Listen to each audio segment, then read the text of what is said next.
چاہے وہ سیکولرزم ہو، لبرلزم ہو، فیمنزم ہو، ٹرانسجنڈرزم ہو، یہ سارے یورپ سے اٹھنے والے نظریات ہیں جو ہم مغلوب قوم کے اوپر سوار ہوتے جا رہے ہیں، اس لیے کہ ہم مغلوب ہیں، ہماری وہ حیثیت نہیں ہے۔ تو جو قوم غالب ہے اس کے نظریات اور اس کے اثرات ہمارے اوپر آتے جا رہے ہیں کہ ابھی 8 مارچ بھی قریب ہے ہمارے یہاں، اگلا جمعہ 8 مارچ کو پڑ رہا ہوگا، اور پھر آپ کو پتہ چل رہا ہوگا کہ ایک ایسا طبقہ ہوگا جو عورت کے حقوق کے لیے، یہ ساری تحریکیں ایک ساتھ جڑی ہوئی ہیں، چاہے وہ سیکولرزم ہو، لبرلزم ہو، فیمنزم ہو، ٹرانسجنڈرزم ہو، یہ سارے یورپ سے اٹھنے والے نظریات ہیں جو ہم مغلوب قوم کے اوپر سوار ہوتے جا رہے ہیں، اس لیے کہ ہم مغلوب ہیں، ہماری وہ حیثیت نہیں ہے۔ تو جو قوم غالب ہے اس کے نظریات اور اس کے اثرات ہمارے اوپر آتے جا رہے ہیں، اس کے نام بدل دیے جاتے ہیں، نتائج تقریباً ایک اور ان کے قریب قریب نتائج ہوتے ہیں، جس میں سے ایک نعرہ آپ دیکھیں گے 8 مارچ کو بڑے زور و شور سے لگایا جائے گا فیمنزم کا۔ بس مقصد کیا ہے؟ عورت کے حقوق۔ بہت اچھی بات ہے، عورت کو حقوق ملنے چاہیے، ہم بھی اس کے قائل ہیں، اسلام بھی عورت کے حقوق کا قائل ہے۔ اسلام بارہا جناب نبی کریم صلی اللہ علیہ وسلم نے تاکید کی ہے کہ عورت کا خیال رکھو، آپ کی احادیث کے اندر ایک دفعہ نہیں کئی دفعہ تاکید ملتی ہے، آپ کے اسوہ حسنہ کے اندر ایک دفعہ نہیں کئی دفعہ ملتا ہے کہ آپ ازواج مطہرات کا خیال کیا کرتے تھے۔ بالکل اچھی بات ہے، عورت کے حقوق ہونے چاہیے، لیکن صرف ان سے اتنا سوال پوچھ لیا جائے کہ جو فلسطین میں عورت مر رہی تھی اس کے حقوق ہیں یا نہیں ہیں، بس۔ جو افغانستان میں عورت کو امریکہ مارتا رہا اس کے حقوق ہیں یا نہیں ہیں، وہ جو بچے، وہ جو حاملہ عورتیں، پریگننٹ عورتیں فلسطین میں شہید ہو رہی ہیں، ان کے حقوق ختم ہو گئے یا وہ عورت نہیں ہے یا ان کے لیے کوئی الگ اصول بنایا گیا ہے؟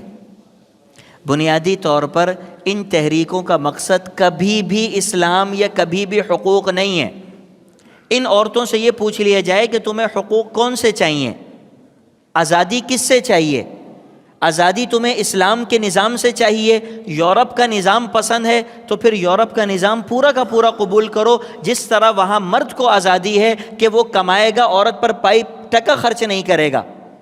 مرد گھر نہیں چلاتے، عورت جاب کر کے اپنے گھر چلاتی ہے۔ یہاں پر الحمدللہ ثم الحمدللہ مرد محنت کرتے ہیں اور عورت گھر میں الحمدللہ سکون سے ہے، وہ کما کر لا کر فخر محسوس کرتے ہیں کہ میری ماں، میری بہن، میری بیوی، میری بیٹی گھر میں بیٹھ کر کھاتی ہے، باہر دھکے نہیں کھاتی، یہ ان کو فخر ہے۔ آپ یورپ میں نکل کے دیکھیں کہ عورت خود کماتی ہے، خود کھاتی ہے، اور مرد آزاد ہوا ہے، عورت آزاد نہیں ہوئی۔ آزادی تو مرد کو مل گئی ہے کہ شادی کا کوئی تصور نہیں ہے، ساتھ رہتے ہیں، we are living together, we are not married, شادی نہیں ہے، کوئی بندھن نہیں ہے، کوئی ذمہ داری ہم پر نہیں ہے، ہاں ساتھ رہ رہے ہیں، بقیہ جو مزے لینے، جو کچھ کرنا کرانا ہے سب کر رہے ہیں۔ وہ بیچاری صبح اٹھ کے جا کے اپنے جاب پہ کما کے آتی ہے، اس مرد کے 5 عورتوں سے تعلقات ہیں، اس لیے کہ آزادی ہے، اس کو بھی تعلقات کی آزادی ہے۔ تو یہ کس چیز سے آزادی کے طلبگار ہیں؟ اگر اسلام کے نظام سے آزادی کے طلبگار ہیں تو پھر یہ سمجھیں کہ پھر مرد بھی اسلام کے نظام سے آزادی کا طلبگار ہوگا، اور وہ جو آپ کے چونچلے گھر میں بیٹھ کے اٹھا رہا ہوتا ہے وہ نہیں اٹھائے گا، اس کے لیے وہ جو خرچہ آپ کے اوپر کر رہا ہوتا ہے اور اس پہ خوشی محسوس کر رہا ہوتا ہے، وہ آپ کو پروٹیکٹ کر کے فخر محسوس کرتا ہے کہ میں نے اپنی بہن کو، اپنی بیوی کو پروٹیکٹ کیا ہوا ہے، پھر اس کو اس کے اوپر کوئی فخر نہیں ہوگا، بولے گا جاؤ اپنی روٹی خود کماؤ۔ جب میں اپنا موزہ خود ڈھونڈوں گا تو پھر روٹی اپنی بھی خود کماؤ گی۔ اور اگر مقصود یہ ہے، اسلام سے آزادی مقصود نہیں ہے،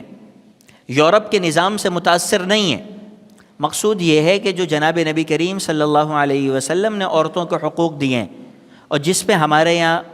مردوں سے غلطیاں ہو رہی ہیں، اور بلا شک و شبہ بہت سی جگہوں پہ غلطیاں ہو رہی ہیں، اس میں بالکل دو رائے نہیں ہے۔ مرد اپنے آپ کو بالکل پاک باز نہ سمجھیں کہ جی ہم نے تو سارے حق ادا کیے ہوئے، سارا قصور عورتوں کا ہے، یہ ہرگز نہ سمجھیں۔ بہت سی غلطیاں بہت سی جگہوں پہ مردوں سے بھی ہو رہی ہوں گی، اگر ان حقوق کا مطالبہ ہے تو ان کے مطالبے کا یہ طریقہ نہیں ہے جو آپ نے اختیار کیا ہوا ہے۔ جو 8 مارچ کو آپ اختیار کرتی ہیں وہ طریقہ ان حقوق کے مطالبوں کا نہیں ہے. اس کا طریقہ یہ ہے کہ جو جناب نبی کریم صلی اللہ علیہ وسلم کی سیرت کی روشنی میں ملے گا وہاں سے وہ طریقہ تلاش کریں. آپ اگر وہ طریقہ چاہتی ہیں تو آپ اپنے بچے کی تربیت اس انداز میں کریں کہ آنے والا معاشرہ اس طرح تشکیل ہو جائے